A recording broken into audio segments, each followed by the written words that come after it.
할렐루야, 아멘. 사람이 사람을 믿는다는 거 여러분 쉬울까요? 어려울까요? 어떤 사람은 쉽다고 얘기해요. 그런데 사람한테 안 뒤어봐가지고 쉽다고 그러고요. 어떤 사람이 어렵다고 그래요. 그 사람은 사람한테 딘 사람이에요. 그래서 흔히 우리 어른들이 우리 후손들에게 남겨준 말이 있죠. 머리 검은 짐승은 너무 하지 말라고 해. 근데 이 말이 참 비참해요. 참 아름답지 못해요. 그런데 그런 일들이 너무 비일비재하게 많이 일어나는 세상에 되다 보니까 그 말이 마치 진리인 양 세상에 만연되고 있습니다. 근데 통계적으로 보아도요, 정말 사람이 사람을 믿을 수 있다는 것은요, 그 존재가 되지 못한다는 사실이 증명되어져요. 그렇다면 여러분 엄청난 문제잖아요. 사람이 사람을 믿을 수 없다니. 그러면 사람과 사람이 사는 관계에서 믿을 수 없는 일이 뭐예요? 한국에는 전세 사기꾼이 세상에 한 사람이 집을 200채 500채를 사가지고 사기를 치는데, 야 진짜 뛰어나요. 아마 그런 사람들을 세계 부동산 투자 저 중국에다 좀 보냈으면 좋겠어요. 그래서 좀 돈 좀 벌어서 오게. 정말로 뛰어난 존재예요. 뛰어난 존재. 근데 그게 뭐냐면요, 세상말로 말하면 법이 물러서 그래요. 우리 대한민국은 너무 법이 좋아요. 뭐 조그마한 사고 쳐도요, 그까지고 갖고 뭐 2년 온도를 받다, 그것 받아가지고는 충분하지 뭐. 근데 미국에서는 20년 아니라 120년을 온도를 받거든요. 그런 죄들이. 그러니까 그만큼 세상에 마치 윤리와 도덕과 인간의 감정, 인간의 생각으로요 동정을 하는 거예요. 그런데 문제는 뭐냐? 자신에게 그런 엄청난 해가 입혀졌을 때는요, 마치 세월호 사람들처럼 지금 이태원 사람들처럼 저렇게 뿔나가지고 일평생을 그것 갖고 싸우게 되는 거죠. 여러분, 이게 문제예요. 그런데 세상이 이렇게 되다 보니까 신앙인들마저도요, 내가 정작 믿어야 되는 전능하신 하나님에 대한 믿음을 제대로 믿지 못하는 상황이 발생하게 되더라는 거죠. 여기서 우리가 잊지 말아야 될 것이 있습니다. 사람은 믿을 만한 존재가 못 된다 할지라도 우리를 지으시고 우리를 보호하시고 지금까지 주관하시는 전능하신 하나님은 믿으셔야 된다. 아멘. 믿어야 됩니다. 여러분, 신앙생활이라는 것은 뭐니 해도요, 믿음이라는 것이 기반이 되어 있기 때문에 그렇습니다. 그래서 우리가 성도라고 말한다면, 하나님과 그분의 말씀을 믿지 못한다면 성도가 더 이상 성도가 될 수 없는 거지요. 뿐만 아니라 예수 그리스도를 나의 구주로 믿고 내가 구원을 얻고 그 믿음을 가지고 천국에 간다라는 확신만 있다라면 절대로 그럴 수 없다는 거죠. 그런데 우리가 이렇게 예수 믿어 구원받아 하나님의 백성으로 하나님의 나라에 간다라는 것도 믿기가 쉽지 않다는 거예요. 왜 그런가? 인간이 타락으로 인해서 인간의 마음속에 의심의 병이 생겨버렸기 때문에 그래요. 근데 참 우스꽝스러운 것은 뭐냐? 세상의 보이스피싱 사기꾼한테는 그렇게 잘 당하면서도요, 하나님의 말씀 안에서는요 안 당해요. 이것도 신기해요. 여러분, 보이스피싱 한번 겪어보셨어요? 제가 직접 들어봤잖아요. 정말로요, 어찌 보면요 넘어가기가 십상인데 문제는 그거예요. 돈을 가져다 준다고 사는 게 아니고요, 돈을 안 가져준다고 해서 사는 것도 아니에요. 그것은 지 맘이에요. 그러니까 끝까지 꿋꿋하게 기다려야 돼요. 순간에 내 가슴이 울렁거리고 생각이 확 변해버려가지고 돈 가져오라고 그러니까 그렇게 지금까지 먹지 못하고 쓰지 않고 아껴뒀던 몇 천만 원 찾아가지고 그걸 갖다 주러 가는 그 정성을 보면요, 아니 그랬으면 좀 자식이 좀 멀쩡할 때 좀 더 좀 생각 좀 하시지, 그런 생각도 들어요. 인간의 타락으로 인해서 의심이 병이 생겼습니다. 여러분, 주님의 제자들을 보십시오. 주님과 3년 반 동안을 주님과 함께 동고동락을 했고 주님의 수많은 기적과 이사를 보았는데 그들이 예수님을 믿지 못했다 그래요. 그래서 예수님은 그 제자들을 향해서 길고도 긴 설교를 하셔야 돼요. 왜? 주님을 믿게 하려는 설교. 그러면 그 믿음이 뭐냐? 바로 주님 자신이 하나님 아버지가 보내신 메시아가 되신다는 사실, 그리고 내가 너희들의 죄를 위하여 십자가에 죽으심으로 내가 너희들의 죄 가운데 나를 다시금 구원하여서 하나님의 자녀로 하나님의 거룩한 백성이 되게 하신다는 것, 이 믿음을 주시고자 예수님은 그렇게 힘을 쓰고 애를 쓰셨다는 거예요. 그래서 주님은 기회가 될 때마다 자신이 인류를 구원하러 오신 독생자 예수 그리스도라는 사실을 누누이 강조했습니다. 그러자 제자들의 눈이요 차츰차츰 그 영향력으로 인해서 믿음의 눈이 열리기 시작했어요. 자, 그 증거가 오늘 보면 31절입니다. 다 같이 한번 읽겠습니다. 예수께서 대답하시되 이제는 너희가 뭐라고요? 믿느냐 그랬어요. 이 말은 뭐죠? 나를 믿을 수 있느냐라는 말씀이에요. 그렇다면 이전에는 어떻게 됐다는 거죠? 나를 믿지 않았다는 거 아닙니까? 그러면 여태까지 그들이 3년 동안 주님과 동거동거하면서 주님을 믿지 못했다는 얘기예요. 그런데 이제 너희들이 나를 믿느냐라고 말씀하시는 거예요. 주님은 그래요. 이제라도 믿게 됐으니까 다행이라고요. 마치 이렇게 말씀하신 듯 싶어요. 그러면 주님께서 제자들이 분명하게 믿어 주었으면 하는 것이 뭐냐는 거예요. 결론적으로 말씀을 드리면 하나님의 사랑을 믿으라는 거예요. 지금까지 제자된 너희들을 향하여서, 하나님의 백성이라는 이스라엘 백성들을 향하여서 친히 베풀어주고 섬겨주고 보호해주고 너희들에게 함께 동행해 주었던 은혜를, 그 사랑을 생각해봐라. 그 하나님의 사랑을 믿으라고 말하는 거예요. 너희를 향한 하나님 아버지의 사랑을 의심하지 말고 믿으라는 거예요. 자, 27절입니다. 뭐라고 그랬죠? 이는 너희가 나를 사랑하고 또 내가 하나님께로 온 줄을 믿었으므로 아버지께서 친히 너희를 뭐하심이라요? 사랑하심이라. 하늘에 계신 아버지께서 너희를 친히 사랑하시기 때문이라고 말씀해요. 이 사실에서 사랑의 증명 두 가지가 나옵니다. 바로 그게 뭐냐? 믿음과 그리고 기도예요. 근데 그 믿음과 기도 가운데 역사하시는 것이 바로 뭐냐? 성령의 역사다 그랬어요. 그렇다면 저와 여러분은 신앙생활을 하면서 하나님이 저와 여러분을 지금까지 사랑하셨다는 사실을 믿느냐 그 말이에요. 얼마만큼 사랑하셨다는 사실을 기억하고 있느냐 그 말이에요. 오늘 우리가 우리의 생활의 3대 여건들을요 한번 뒤돌아보면요, 어려움 속에서 많은 시련과 고통을 겪은 분들은요 하나님의 은혜와 하나님께 대한 감사가 진해요. 근데요 이게 보편적으로 그냥 다 잘 되는 것 같고 그저 평안한 것 같으면요 하나님의 은혜가 별로 없는 것 같아요. 왜? 내가 그동안 잘 살아왔기 때문에, 내가 지금 동안 이렇게 살았기 때문에 내가 이런 복을 받는다라고 스스로 자유하면서 생각한다는 거예요. 그러다가 어느 날에 어렵고 힘든 일이 생기면은, 아니 내가 하나님을 그래도 잘 섬긴다고 섬겼는데, 아무개 누구보다도 잘 섬겼는데 왜 내가 이런 고난을 당하지? 그래요. 그러나 하나님 아버지는 그거예요.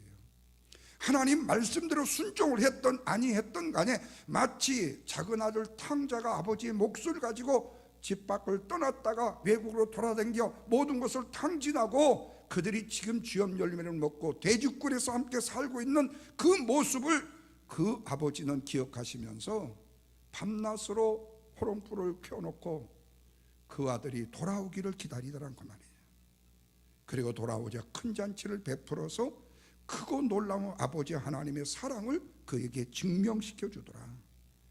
바로 사랑하는 제자들에게 주님은 말씀하시는 거예요. 이 사랑을 깨닫고 살아가는 자들이 되느냐고요. 이 말씀은 그 제자에게 뿐만 아니라 오늘날 저와 여러분에게도 마찬가지다.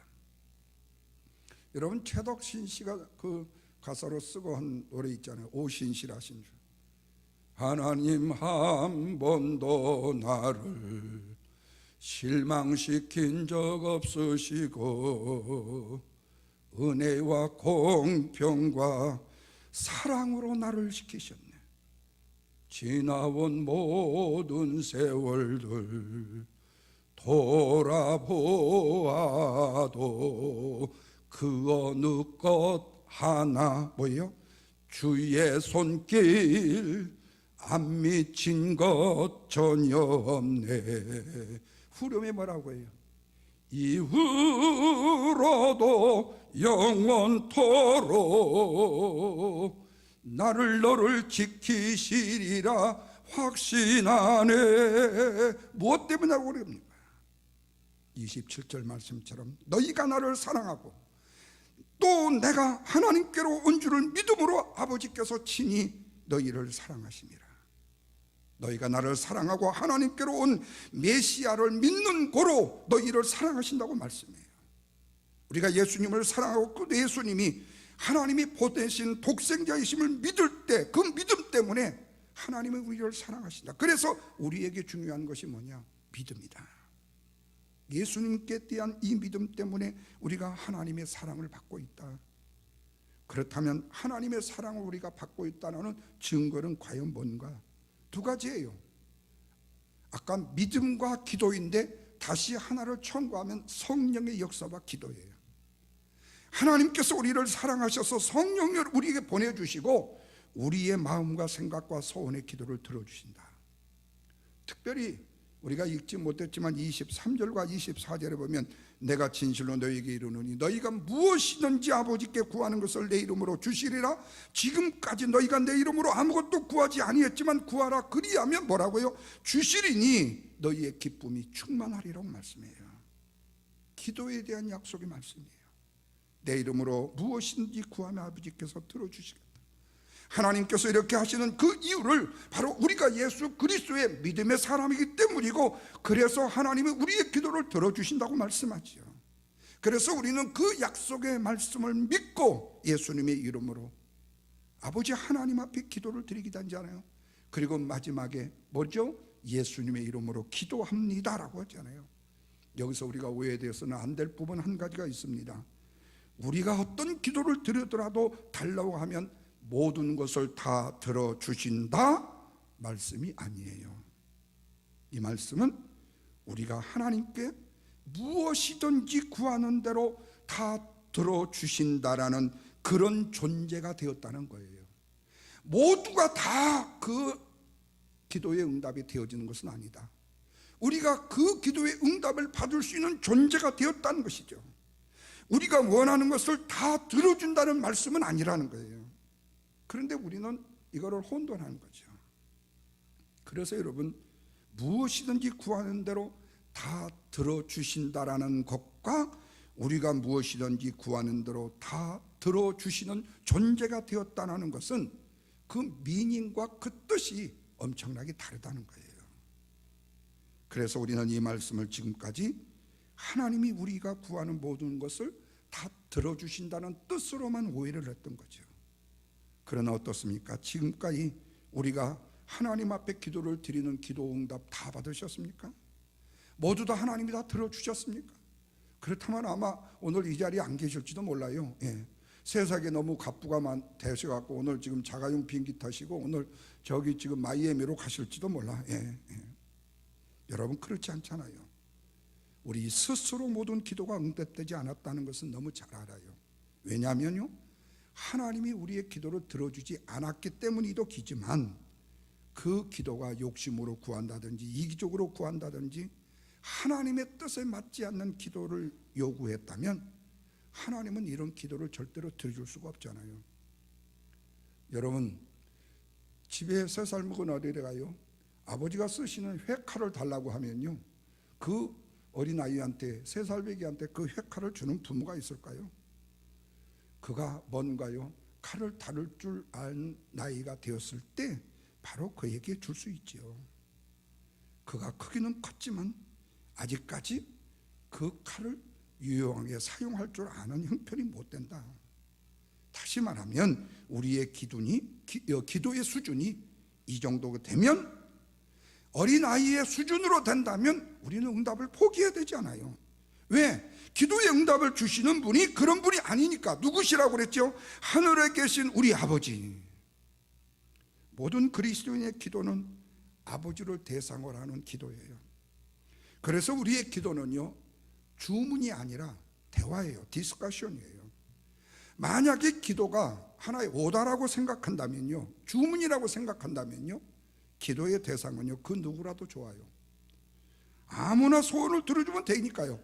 부처도 되는 거고, 알라도 되는 거고, 선앙당 귀신도 되는 거고, 장독신도 되는 거예요. 예. 저 화장실 신도 되는 거예요. 구하는 자가 모두가 다 소망을 들을 수가 있어요. 그런데 이런 기도가 바로 뭐지요? 우리의 인간의 기도라는 거예요. 예. 그러나 하나님의 자녀들은 뭐지요? 주기도문을 드리는 자들이 아니라는 거예요. 이거 내 전화기 좀 꺼주세요. 알람이 갑자기 울리는데요. 지금 일어나라고 하는 것 같아요. 그러니까 우리의 기도의 대상은요, 죄송해요, 하늘에 계신 한 분 하나님 아버지시다. 우리에게 기도를 통해서 하나님과 대화를 하는 거예요. 제가 알람 시스템을 한 서너 개를 갖고 있어요. 새벽기도부터. 왜 그러냐면요, 뭐를 하려고 하면은 30분 전에 내가 알람, 왜냐하면은 이걸 몰두하고 있다 보면요, 시간을 지나버려요. 잊어버려요. 그래서 약속 시간 뭐가 있으면은, 그래서 미리 30분 전 하나씩 해서 해놨다 보니까 그걸 껐어야 되는데 오늘 또 약속 있는 줄 알고 그대로 켜놔가지고 또 때 되니까 울리네요. 어저께 누가 밥 먹으러 오라고 해갖고 아마 열어놨나 봐요. 12시가 다 되는가 보니까. 그러니까 결국은 그래요. 아버지와 자녀의 인격의 관계의 매개체가 바로 대화예요. 그래서 우리의 기도는요, 하나님과 대화를 나누는 거예요. 모든 것을 다 할 수 있는 것은 아니죠. 그러나 하나님의 자녀이기 때문에 우리 하나님이 우리로 하여금 하나님의 합당한 선하신 뜻을 통해서 이룰 수가 있대. 그래서 무엇이든지 들어준다는 이 말씀은 우리가 아버지 대신 하나님께 무엇을 드려도 되는 자녀가 되었다는 사실을 의미하는 거예요. 하나님께 무엇을 드려도 된다는 자녀가 되었다. 그래서 우리는 무엇이든지 어떤 것이든지 아버지에 구할 수 있는 자녀가 되었다는 거예요. 여러분, 이 말씀은요, 우리가 꼭 기억하세요. 우리가 모든 것을 다 취해가지고요, 내가 모았기 때문에 내가 하나님 앞에 드리는 것이다, 이렇게 착각하지 마세요. 우리가 이성적으로는 맞아요. 내가 일해서 돈도 모았고 내가 일을 했고 모든 걸 다 취했어요. 그런데 더 근본으로 가보자고요. 하나님이 저와 여러분을 이 땅에 한 생명처럼 허락하지 않으셨고, 그렇다면 이 일이 없었겠죠? 뿐만 아니라 우리에게 뛰어난 지혜를 주셨든지, 부귀의 영광의 축복을 주셨든지, 인간의 관계의 축복을 주셨든지, 사업하는 비즈니스에 굉장한 지혜가 있었다든지, 이거를 만약 하나님이 주시지 않았다면 오늘의 내가 이런 축복을 누릴 수 있었겠냐, 그 말이에요. 그러니까 우리는 하나님께로 내가 받은 것을 하나님께 드릴 수 있다라는 얘기 아니겠어요? 이게 바로 성숙한 그리스도인의 이야기지, 세상 사람들에게 이 이야기는 절대로 통하지 않아요. 왜? 나는 하늘에서 떨어진 사람이고 땅에서 솟아난 사람인 줄로 아니까요. 우리의 근본을 모른다는 거예요. 여러분, 이영복 씨가 왜 어머니 나를 낳으셨나요? 그 노래를 불렀잖아요. 자기가 눈이 잘 안 보인다고요. 근데 그렇다고 그분이 노래를 못합니까? 지금 어디 바닷가에서 이거 뭐 카페를 하시면서 열심히 잘 사시더라고요. 세상 인생을 못 삽니까? 다 나름대로 행복하게 다 살잖아요. 문제는 그거예요. 하나님이 우리에게 어떤 상황, 어떤 환경의 삶을 주셨던지 간에 이것이 하나님의 은혜로 내가 받은 사람이라고 생각한다면요, 우리의 입술에서 불평과 원망이 생길 수 없어요. 제가 늘 말씀을 드렸죠. 한국에서 목회할 때 교회에 어려운 문제가 생기면 보따리 싸갖고 금식교도를 기도원에 올라갔어요. 하나님 앞에요. 기도해요. 금식하면서요. 그러다가 잠시 쉬는 시간에 옆에 있는 목사님, 어떤 권사님, 어떤 장로님, 거 오신 분들하고 서로 이 얘기를 해요. 뭐 때문에 여기 오셨냐고, 무슨 뭐 그렇게 힘든 일이 있으시냐고 서로 이 얘기하다 보면요, 내가 안고 있는 문제는요 이만밖에 안 해요. 지금 저분은요 이만한 덩어리를 짊어지고 오셨어. 지금 저게요, 사냐 죽냐 하는 문제를 갖고 왔어요. 그러면요 내가 안고 있는 문제는 문제도 아니에요. 저분 보면 나는 너무 할렐루야 감사한 거예요. 여러분, 인생은 똑같아요. 내가 내 문제를 크게 보기 때문이지 다른 사람의 문제는 작은 것처럼 저게요. 그러나 다른 사람이 나보다도 더 큰 문제를 안고 있을 수 있다. 그렇다면 오늘 우리에게 주어지는 일은 뭐예요? 우리 주님이 너희에게 주시는 기쁨뿐이다. 그래서 24절에 뭐예요? 너희의 기쁨이 충만하리라 그랬어요. 이 기쁨은 뭐냐? 기도의 응답의 기쁨을 말씀하시는 것이 아니라 하나님이 무엇인지 마음껏 구할 수 있는 자녀가 되었다는 기쁨이 된다. 그러나 기도를 마음껏 한다면요, 우리의 기도는요 절대로 하나님 앞에 주문성 기도를 하지 말라는 거예요. 뭐 요즘에 뭐 카드 하나만 가지면 TV에 나오는 뭐 옷도 사고 뭣도 사고 김치도 사고 갈비도 사고 모든 걸 한국은 그냥 다 살 수 있어요. 그냥 어르신들도 다 하더라니까요. 보당 딱 눌러가지고 딱 하더니 딱 하면요 주소가 딱 떠요. 밑에가요. 전화기에 딱 떠요. 그 얼마 그래서 딱딱딱 해서 딱 눌리면요 결제가 되었습니다. 며칠 내로 배달이 됩니다. 그러면 여지없이 와요. 그래서 그걸 딱 펼쳐보고 마음에 안 들어요? 그러면 딱 닫아가지고요 다시 발송해요. 리턴 시킨다고요. 그러면 또 와서 가져가요. 그러니 어느 집에는 가니까 문 앞에요 3개, 4개씩 쌓여 있더라고요. 왜? 새로 온 거라고 가져가야 될 거라고 이게 겹쳐가지고. 저도 한번 한국에서 잠깐 해봤어요. 그거요 세상 말로 말하면 쉬워요. 그런데 하나님의 기도가 바로 이런 주문성이라고 생각하면 안 돼요. 하나님과 신뢰가 되는 기쁜 대화성 기도가 돼야 된다. 그래서 무엇이든지 아버지께 구할 수 있는 아들의 자격과 권세를 가지고 아버지와 대화를 해야 된다. 이것이 바로 주님이 말씀하신 기도예요. 그래서 우리가 하나님과 대화를 할 수 있다는 것이 주님을 믿는 믿음의 결과 때문이다. 그 믿음을 보시고 하나님이 우리를 자녀로 삼아 주셨고 우리를 사랑해 주셨다. 제자들에게 이를 알리기 시작했다는 거예요. 그래서 주님은 이제서 너희들이 나를 믿느냐고, 이렇게 너희를 사랑하시는 것을 믿느냐고. 예수님은 아버지의 사랑을 일찍이 확신하였기에 아버지의 사랑을 믿는 것을 제자들에게도 주기를 원하셨던 거죠.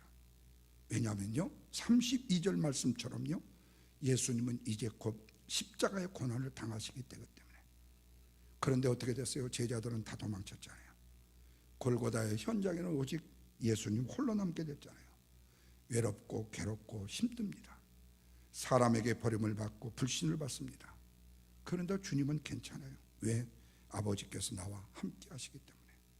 이렇든 여러분, 오늘 우리에게 힘들고 어렵고 일이 안 풀리고 괴로워도 하나님이 나와 함께 하신다라는 믿음만 가지고 있다라면요 현재 나에게 직면한 문제가 되지 않고 믿음으로 살 수 있는 긍정적인 믿음이 신앙의 축복임을 믿으시면 아멘 하시길 바랍니다.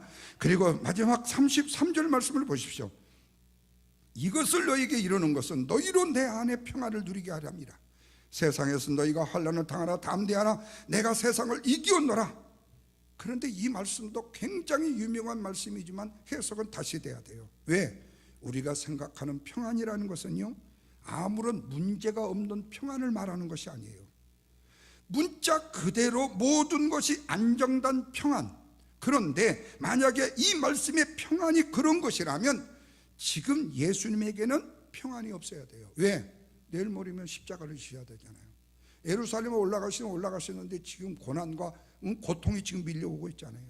십자가를 앞두신 분이 무슨 평안이 있겠어요? 여러분, 우리 닥터 만나서 가다 보면 어디 머리가 띵해요, 뭐 어지러워요, 언제 어지러워요? 그래요?